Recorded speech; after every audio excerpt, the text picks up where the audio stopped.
गाय का गोबर गाएब अंगना नीपाएब हे। छठी मैया गज मोती चौका पुराएब गंगा घाट जाएब हे। छठी मैया गज मोती चौका पुराएब गंगा घाट जाएब हे। हरियर बाँस कटाएब डाली बुनाएब हे। छठी मैया डाली में फूल सजाएब अर्घ दियाएब हे।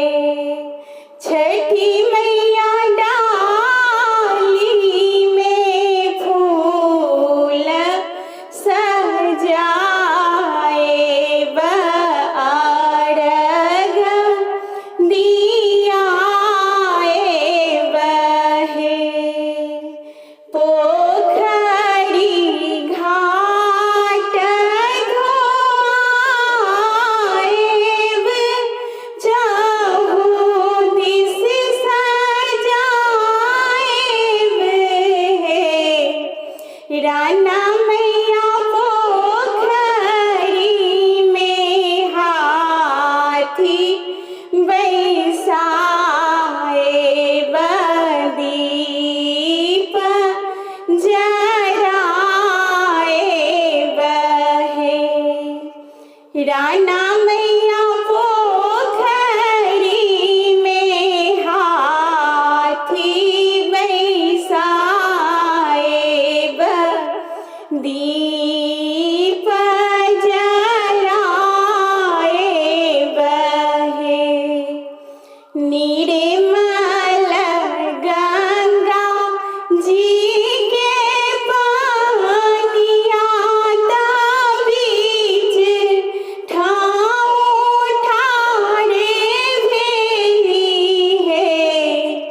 राना मैया आब उगु उगु में सूरज देव अर्घ उठाएब हे।